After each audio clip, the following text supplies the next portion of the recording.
Everyone keeps asking the same question. Why does the global economy feel broken? Prices feel wrong. Work feels cheaper. Debt feels endless. And no matter who's in charge, nothing really changes. Here's the uncomfortable truth. The global economy isn't broken. It's working exactly the way it was designed to.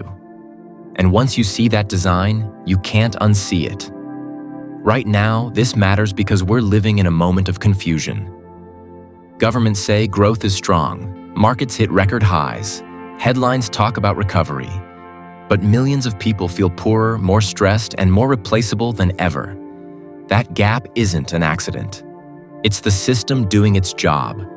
To understand how, we need to rewind. Not centuries, just a few decades. After World War II, the global economy had a simple goal: stability. Governments regulated banks. Capital moved slowly. Wages rose with productivity. Debt was something to fear, not celebrate. Then, in the 1970s, something snapped. Growth slowed. Inflation surged. Profits fell.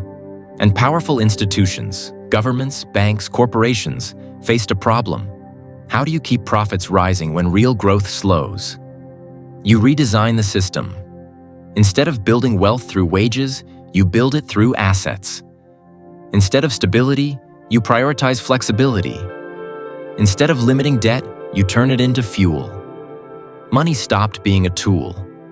It became the product. Here's how the system actually works now in plain terms. At the center is debt. Governments borrow, corporations borrow, households borrow. Financial markets don't just tolerate this, they require it. Because modern money isn't created when value is produced. It's created when loans are issued. Every major bank loan creates new money. Every bond sold feeds the system. Growth no longer depends on making more things. It depends on expanding balance sheets. That means the economy needs borrowing the way a fire needs oxygen. And who benefits most from a debt-driven system? Whoever owns assets. When money floods the system, it doesn't spread evenly.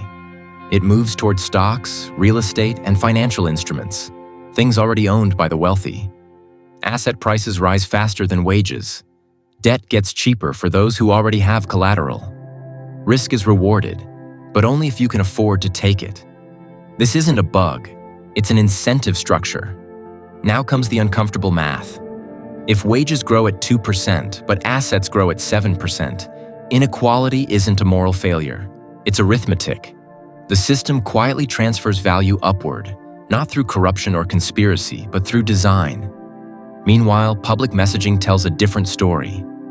We're told inflation is temporary, that markets reflect innovation, that debt is manageable, that growth will eventually trickle down. But behind the hype is a quieter reality. The system is optimized for liquidity, not security, for capital mobility, not worker stability, for short-term returns, not long-term resilience.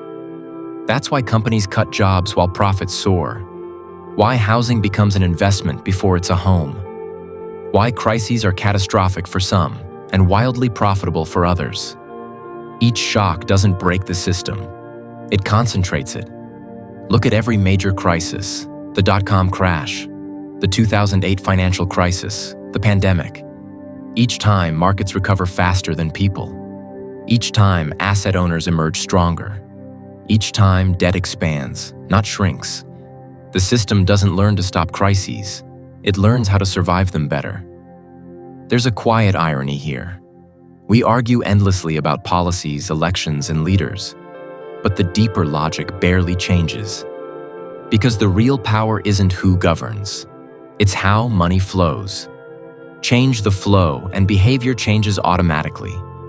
Leave it untouched and outcomes repeat. Now zoom out. What does this mean long term? It means rising fragility beneath apparent stability. It means growth that looks strong on paper but feels hollow in real life. It means a world where financial markets signal success while social systems strain under the weight. And it means that calls to fix the economy often miss the point. You can't fix what's functioning as intended. You can only redesign it or accept the consequences. So the next time someone says the global economy is broken, pause. Ask a harder question.